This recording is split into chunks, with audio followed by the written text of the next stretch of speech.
What's up, everybody? My name is Michael Grass. This is the Grassroots 304 podcast, episode 29. And tonight I've got Justin Stewart from the band Rockwell's Ghost out of Beckley, West Virginia. They're going to be playing tonight here at the shop in Dunbar, West Virginia. And this makes their, I believe, third time, right? Something like that. So like your third time playing here. So you're very familiar with the venue. You're very familiar with the area. So welcome to the shop. Welcome to the show. Actually, welcome to the podcast. Yeah, man. I've never podcasted. I've never casted a pod before. Yeah, that's what you were saying. Yeah. I mean, have you ever done any like radio interviews before? No. Nothing? Well, yeah. I did one over the phone, like right after COVID. We had like our first show at Sam's, I think. Yeah. And we did one on that local station around here. Is it WTSQ? The badass one. Yeah, the badass one. Yeah. Yeah. Well, I gotta say they used to be badass, but then we'll just say they're not so badass. I used to be a DJ up at WTSQ, and for what it's worth, they used to be a great Charleston cheerleader radio station. Yeah. And some things have changed, and we'll just put it that way. Hell yeah, I don't live people here, that know, so they I don't know, but you know. know. Hey, it is what it is. They're great for Charleston in the sense that they provide some new music and they play the local bands that don't get the exposure that they do. But as far as the framework that holds it all together, it's very shouty, to say the least. So, yeah. Upper management issues. It's the whole thing, brother. Too many Indians and not enough Chiefs. I'm gonna make it fucking weird in here real quick. Hey, man, that's I speak the truth. So, but yeah, that's WTSQ. Despite what I had going on with them, cool radio station. Other than that's all I've done, man. I sometimes suck at talking. Yeah, so do I. Yeah, it's not my strong suit. Yeah. Sometimes. What do you think? What do you think's the hardest about just like chatting in general? Man, I don't know. Probably mental illness, I would say. I'd say sometimes I'm like, man, my words are so good. Mm-hmm. And then other times I'm like, I got to be thinking of good words, and I can't be thinking of good words. Yeah. And I don't really know why. I don't know what that is. I don't know if it's caffeine levels, maybe. I don't know. I think for me sometimes it's just nervousness, like meeting somebody for the first time. Now we've met and we've talked before, so I don't have the nervousness or the I guess the partial anxiety that I get with meeting new people sometimes and having to break the ice sort of thing, and then doing it one-on-one. It's like, well, how's this going to go? So it's sometimes overthinking shit a little bit too much, but generally it goes back to mental health. It might be like a power dynamic too, like where I work, I'm sitting with people like one-on-one all day, but they're kind of like in my space, so it's a lot easier to like kind of command the situation and talk and find those good words. And then whenever I'm doing something like this, I'm like, man, I suck at talking. Yeah, well, it's it comes. It comes. If you feel comfortable with people, I think that's all that matters, really. You make me comfortable. You make me very comfortable. Well, thank you. I try to, I guess, make people feel comfortable. I'm me. I don't really put on like a front or anything like that. I'm me. It's I'm me, not him. More comfortable than the darts in the wall. Right? Yeah. Somebody was angry. Or they're just trying to add some expression to this room, I suppose. Maybe. You're talking about being at work. What do you, aside from playing in the band, what do you do for work? I'm one of the owners of Smoking Guns Tattoo in Beckley. All right. I sit on my ass and color all day. Yeah. That's cool. How long you been doing that for? Almost 20 years, like 19 years or something. Oh shit. Okay. Yeah. So. What got you into doing tattoos? Is it like see somebody else had cool tattoos? I've always drawn. I was going to school for art, and it kind of settled on I was just going to work on advertising and do graphic design and all that bullshit. And a guy that was in my art department was working at a tattoo shop, and he was shout out to Tivis Phillips down at 7th Sin Tattoos in Charlotte. But he kind of brought me in and said, hey, we need a guy, and there's nobody we want to hire, so we want to teach somebody. So if you bring your portfolio down, I'm sure Boss Man will teach you. So that's kind of how I got into it. And it was something I'd gotten my first tattoo when I was in college, and it was something I wanted to do, but I had no clue how to like get my foot in the door. But so he helped out tremendously. No, that's cool. I guess it wasn't too hard to get your foot in the door once it's meeting the right person. After that, it was a little unorthodox because most of the time you got to go and harass a shop until they're like, "Fuck it, we're going to teach you how to do something."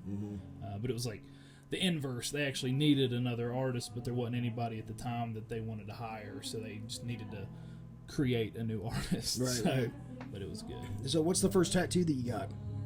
Where is it? This stupid skull and crossbones. Yeah, here. yeah. Zoom in on this, Alex. Let's see this. Yeah, it's super fucking badass. Let's see it, yeah. Look at that. Look at that shit. Some Galaga. Yeah, that's cool though. Yeah, everybody starts out somewhere, right? Yeah. Yeah. At least it wasn't like a little rose on your ass cheek. No. Yeah. No, I got that way later. Yeah, I know somebody got one of those in the Navy. Yeah, The only tattoo they ever got. I know the Navy guys get the. I think they call them. What the fuck do they call those things? Bolts. Screws. That's what they call them. It's like they're propeller blades, but they'll get like one on each ass cheek. Oh, really? Yeah, and if you want to like fight an old man real fast, call them propellers. Oh, wow. And then they'll beat your ass and they'll say that they're called screws. So there you go. There you go. Hey, the more you know. I'll have to ask the guy that's in the Navy, that was in the Navy, about that one. Yeah, be like, tell me about these big ass propellers, and then just keep calling them propellers, even no matter how many times you like. Propellers. Interesting. I have no tattoos whatsoever, mainly because I was broke for a long time. And tattoos cost money, and I just didn't want to get something like shitty on me. Yeah. And I thought, I was like, maybe I get like my middle name across like the back of my neck, or not like back of my shoulder blades. By the middle name. I've never tattooed I've tattooed a middle name like in between a first and last name, but only because my brother did it, so I thought that was kind of a cool thing. At least you got like a really bad first and last name. Yeah, right. Like Harry Dicks. Like shit fuck dick ass. But my middle name's like Derek, so Derek. Figured I'd get that one. That's funny. So I could take my shirt off at the beach. Yeah, let everybody know who you are. And what's the one of, I don't know, like the weirdest, or like what's one of the tattoos that stood out over time that you remembered that was more significant than any other? I don't know. I had a buddy in college, and his brother passed away, and I tattooed his mom. And every once in a while we get a request of like, can you put cremains in tattoo ink, and I know that it's done, but I feel like I can't really do it in like a sterile environment, you know. Right. It's just me putting some ashes and some ink, but she went above and beyond and actually found a place that does that provides that service. So then we got the sterile ink and tattooed that. It was pretty crazy, and I didn't know really how the ink would the viscosity, right, and like even though the opacity of the ink, like whenever I put it in the skin, but it worked great. It healed up good. But so she sent like her relatives' cremains, her mother's son's cremains, her sons, and they went through the process, which I'm sure is really just they have their black ink. I don't know if they like, get it like through someone else, or if it's their brand of ink, and then they put the ash in there and then make sure that it's sterile. So. Right. I think they like stick it in a blender and pour that ink and that ash in there together. Ultrasonic or something. Right. Yeah. Maybe it's all like stainless steel, so it's all it's all clean and shit. But blend it up. But yeah, that, and pretty much any like custom shit that most of my work's custom anyway. I do a lot of photorealism, but when people are like, "Hey man, just draw some monsters or aliens or something," that's what I'm into. So that's always cool. Okay. Well, that's an interesting profession to be in. I would say that, well, I don't know. I guess if I ever had to, like, thought of what kind of tattoo I'd want, maybe I would drive up to Beckley or drive. Is it drive up or drive down? I heard once that if you are talking, it's like if you say driving down, then it's almost like you're belittling where you're going to, or you're positioning yourself into like, my place is better because I'm driving down to you. Oh. Or like I'm a shitty little peon, I'm gonna drive up to you. Right. I don't know how true that is. That's just what I heard. I thought like the sense of geology, because like Beckley's up in the mountains, so it's like even though it's south though, so driving south from Charleston, I guess if to Beckley, you mean driving down rather than up on a map or up in the sky. Right. Because north isn't in the sky.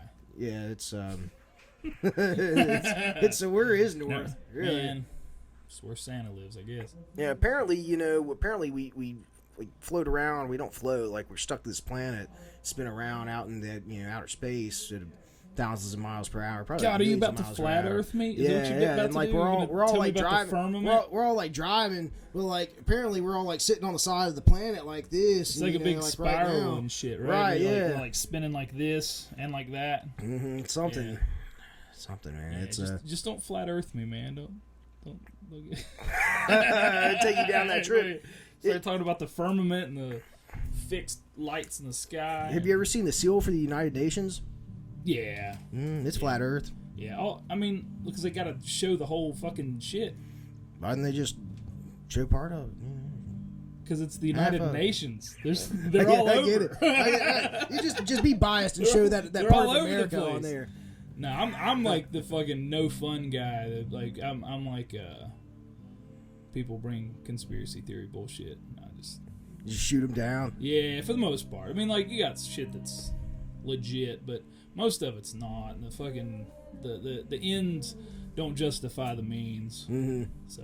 As in the sense of what? Ends don't justify the means of... I don't know, like aliens? stupid shit. Like when COVID started and they were like, oh, they're trying to get us to put masks on our face because they're trying to treat us like sheep.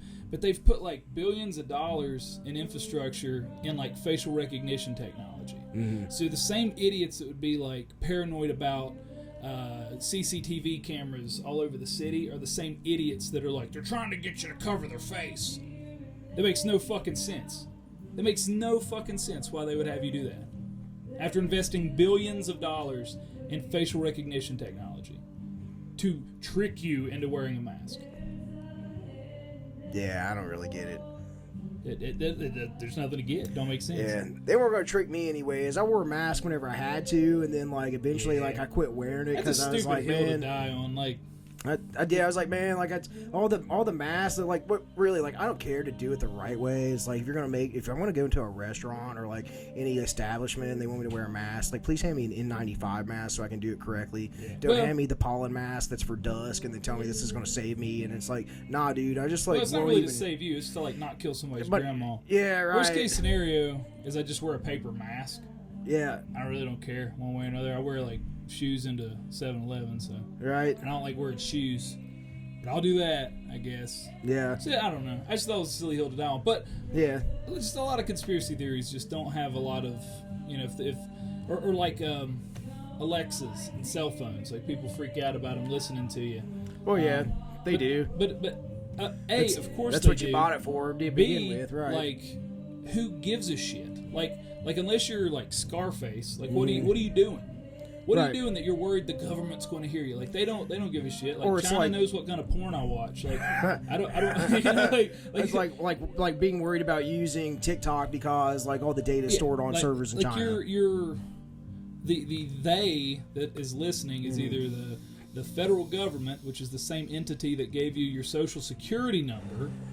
So like if they want you to disappear, they're just going to come in here and take you off to some black site in Chicago. Or it's like Amazon, in which case they'll give you like a sweet ass idea for a Christmas gift, like, or it's China, like Amazon. In which case I don't care what they know either. Like, right.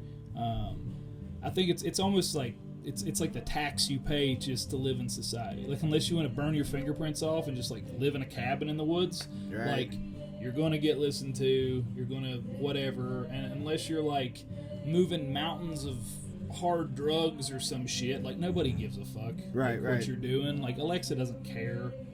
Like so it just makes no sense. It makes no sense why people would like worry like that they'd have to put in this whole thing of like tricking you into letting stuff listen to you only to be like, we could have just done this anyway from the beginning without having to like trick you. I don't know. It just doesn't make sense. Yeah, if they really wanted to, they could just like turn on the microphone from your phone, right? And then shit's on like all the time, probably. Yeah, it's like I've got an iPhone, and iPhone came out maybe last year with this thing. Whenever you download an app, you can ask the app not to track you. Yeah. Like on other websites or apps as well.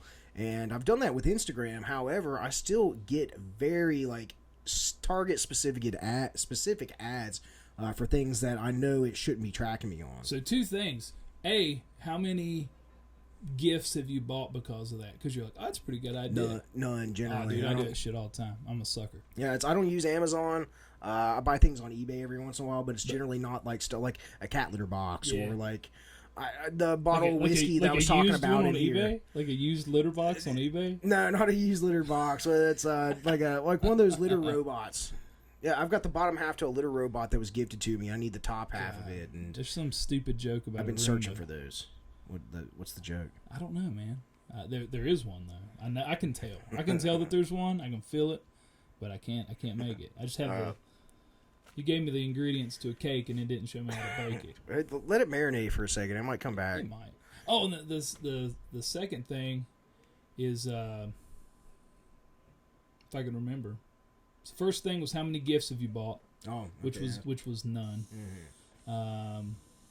I don't remember what the second one was. Maybe that one will come to me too. I think it's really odd. And despite asking apps not to track you and still things that may seem like they're being trackable, just odd. But hey, it's well, like, everything's you good. pay like U.S. Cellular like $200 a month to track you. Mm-hmm. I do have U.S. Cellular now. I switched over that from AT&T recently, so maybe there's something going on. It sounds like the first band wrapped up out there, which I kind of expected them to go a little bit longer. However, Alex, what are we looking like on time here? It's 10:39. We still got about 10 minutes to talk here for a moment. I'd love to pick your brain more later on, and we can talk about conspiracy theories and all that stuff and fun things. And like you're pretty cool. And I got that from talking last time out in the hallway about stuff. So the glowy hallway, right? Yeah, a lot of glowy shit in that hallway. It's very glowy right now. A lot of neon in there right now too. Have you seen all the art? Yeah. It seems like each week they update it with something else. Is it like a local? Is it somebody that works here? Or is it like just a local artist? There's a couple people's art that are people that volunteer here. Yes, that's right. And then there's some art that's not people that volunteer here. So I guess it's a collaborative mix of art. Man, I bet that table is so expensive. Oh, probably. It's huge, isn't it? That's a big ass table. Of course, you can't see it from the camera, but I'd say that's every bit of 10 feet long. Yeah, something like that. Close to it, maybe.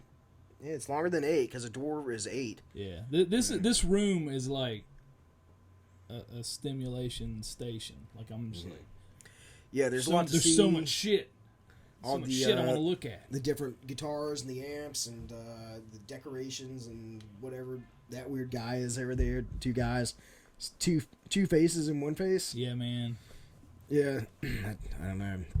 And, that's kind of what makes this place cool here at the shop. You walk in and it's an experience unlike any other that's here in Charleston or, maybe even like Southern West Virginia at that, man, because it's really, without talking it, here I am talking it up, but like really seriously, like it's a prime spot. They've got the absolute best sound here. By far the best sound in Southern West Virginia, as far as I'm concerned. Mm-hmm. I haven't heard what the Loud sounds like as of late. There's probably comparable, but I'd say other than the Loud, this is the only place. This is. Mm-hmm. I will say though, we should organize like one of those good old fashioned mega conglomerates coming in and buying like the ski resort, and then all the dudes have to like beat the bad skiers to like save the mountain. Mm-hmm. Like we need to have like some sort of benefit to get you guys a fucking sign out front. That's what this place needs. That's what Alex and I were talking about earlier. Having a large sign. I flagged my buddy in a little bit, like right before this. It was the last thing I did before I stepped in this room. He was like, "Where the fuck is it?" And I'm like, "No, it's 12330 Ohio Avenue," and I'm out front. There's an open sign, but the inside, man, is fucking posh. Right, you wouldn't think too much by looking at it from outside until you walk through the door. It really is incredible. Like the sound stage sounds awesome. Like. It all sounds really good. Yeah, they put a lot of work into it, and they know exactly what they're doing when it comes to the sound and the lighting and everything. So, I mean, you really couldn't ask for anything better. And the fact that all the equipment, too, I mean, it's enough for like a small festival. What they've got set up out there. And it's organized. Like, you come in and there's not people, like, being like, where's the fucking cord? I need a 1/4 inch. I need a fucking, every place, what's that, mise en place, is that what that shit's called? And like know. French cooking, where you get all your shit prepared and everything's organized. And I think that's what it's called. Everything needs to be well organized and lubed up. Everybody needs to know what their position is. I've been lubed like 3 or 4 times since I came here, and once out in the alley when I was loading up stuff. Oh, okay. Well, we'll have to save that for the after talk. We'll have to save that for the one that goes on Patreon. After dark. Oh shit. Yeah. Confessions at the shop. Oh yeah, I cuss a lot. That's cool, right? Yeah, I've been cussing too. That's no problem. Real quick, tell me about your band, Rockwell's Ghost. What's that name? How'd that form? Man, I thought about it before I went to bed one night and was like, that's pretty sweet.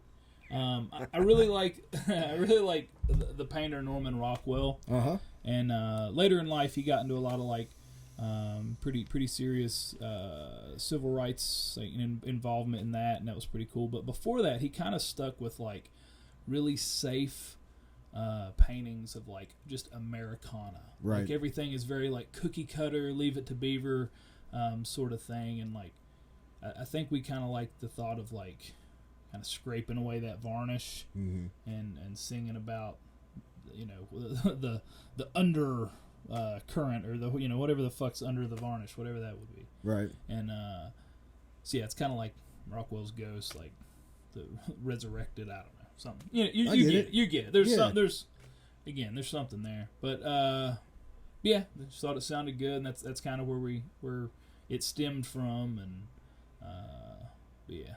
Okay, you guys are from Beckley. How long have you been playing together? So I started writing a lot of stuff like around 2010, 2012-ish, somewhere in that vicinity. And we were just doing like open mic nights, and a couple of the guys at the open mic nights were like, man, we should start a band. So then we formed, and there was 3 of us, and we've gone through like a few different formations or whatever. But like our bassist, Zach, he played with us for like 4 or 5 years, and then he just recently came back as like his second or third show with us back. But yeah, so we've been playing for a while. Okay, cool. You guys got any let's say original music? But I know you do. How many? You got a couple albums? Yeah, we got like 3 albums. It's all original shit. I think our newest album's the only album that we ever recorded like a cover. Yeah. And then we have another cover you can listen to on like Bandcamp. It's not on another album, but yeah, so it's just all original, just punk rock from an Appalachian perspective. Appalachian punk rock, I dig it. Yeah, so that's what I was gonna say next was what would you do? I would just call it rock, but punk rock. If there was a certain genre or label that you'd want to put on it that wasn't punk rock, I mean, I would just say punk rock, man. It's like punk rock's kind of like I've always felt that it's more of an umbrella term. Like if you look at a lot of the bands from the 80s that sprung up, especially on like the West Coast, there were so many unique sounds and unique voices, but you could easily hear someone and be like, oh, that's a punk band. Right. Like Dead Kennedys didn't sound like TSOL. TSOL didn't sound like Dead Boys. Dead Boys didn't sound like Misfits. Misfits didn't sound like 2 hours later. But we're gonna do it in the style of like 10 different bands. It's like, goddamn, dude, if we're gonna do it like that, just play a Dead song. Yeah. Our whole set's gonna be one song. Jesus Christ! Dude, that's the fucking death of music around here. Is all the cover bands and jam bands that can just fucking play the Allman Brothers for 30 minutes and just jam. You seen Jacob and Josh? I'm trying to think their last names. They did the bluegrass jam night here for weeks on end, and they sound fantastic together. They played 2 songs. And it's 40 hours straight. Yeah, just continuously. They won a car or something from some radio station for how long they could play. Was it the Creek song? Cripple Creek? Is that it? Ripple Creek? Ripple Creek? Yeah, I don't feel like Cripple's right. Maybe it's just I don't Ripple. think I'm supposed to say that. Maybe it's that song Ripple, isn't it? I don't know. By the Grateful Dead. That's what you're thinking of. But I do like bluegrass.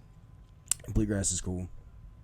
I dig it. And the bluegrass is here. It's not like your granddad's bluegrass either. It's like new age, fast grass. Yeah, like Take Me Down by the River and all that crap.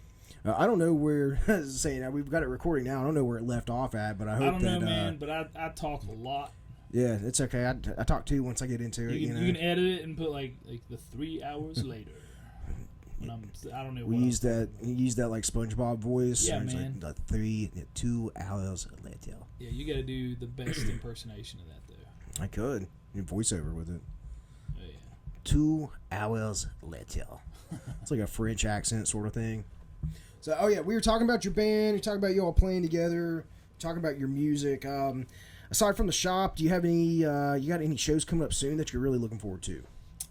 They're doing like a festival here in about a month or so in Beckley at a place called the Daycare, which is actually the daycare. Really? Yeah, but it's like after hours daycare, And it's pretty much like a who's who of just all the local bands in Beckley, and I think a few others.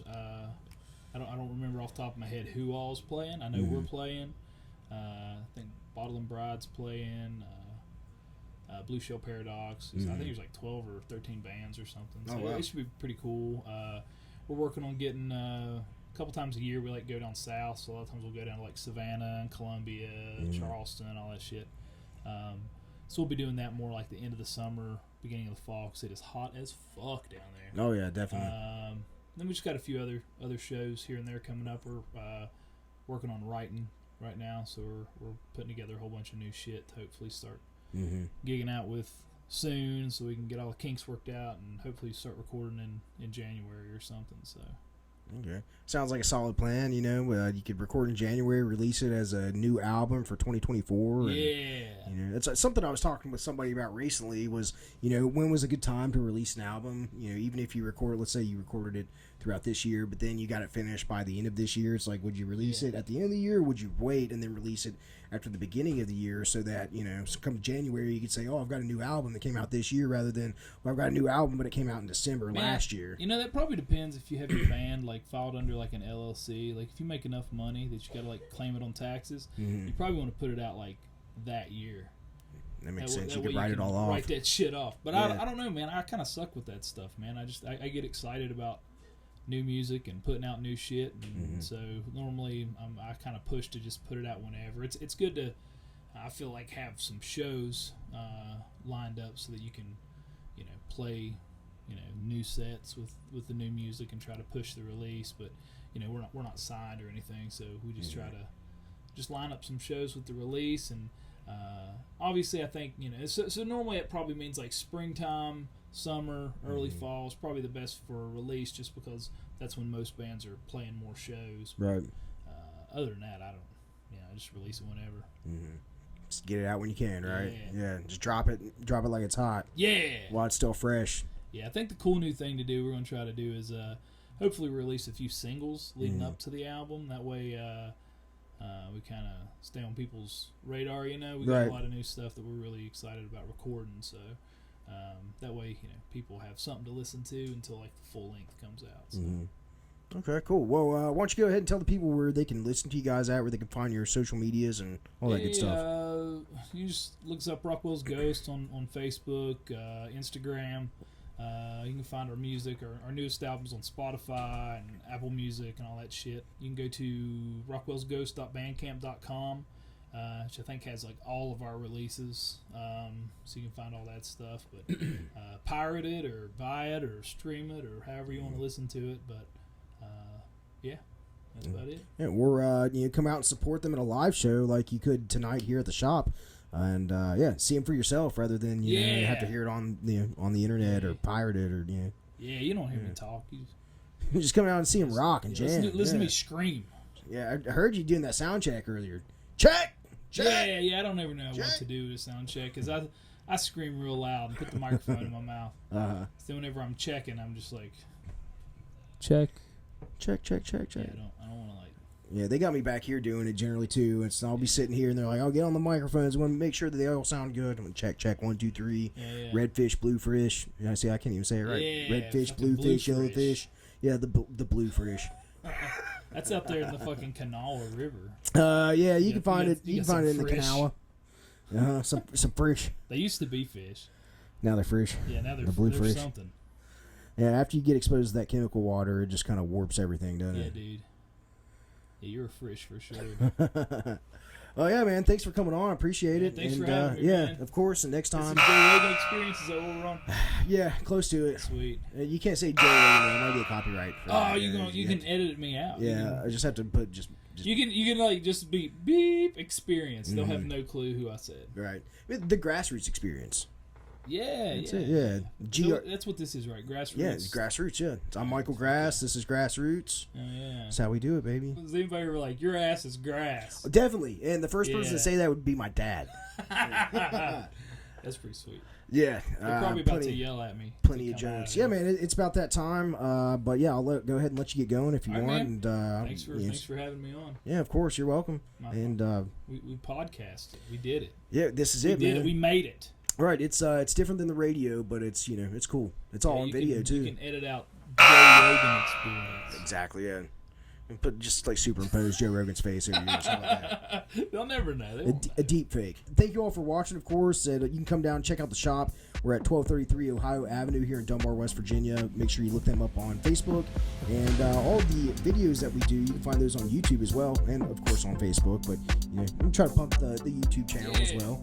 And if you like my show, of course, you can check me out. Look up the Grassroots 304 podcast. I'm on YouTube, Rumble, and on Facebook, and soon to be on Spotify and Apple Music, all that stuff as well. So, check me out, Mike Grassroots on Instagram, and you can see all the stuff going on behind the scenes here that you don't get to see on camera. So, yeah, there's a lot of weird shit over there. There is, and definitely a lot of weird shit in this place. Real weird shit. There's like 3 or 4 dudes over there just weirding it up. Just hanging.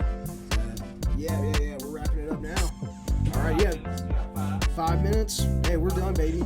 That's it. Hey, said we got 5 minutes, but we get done early here. Yeah. We make it happen. So, again, thanks, man. I appreciate it. Man. Later, definitely. Later. Alrighty, y'all. We'll see you next time. Have a great week. Take care of one another. Get your animals spayed and neutered. That's what Bob Barker would want. Peace out, y'all.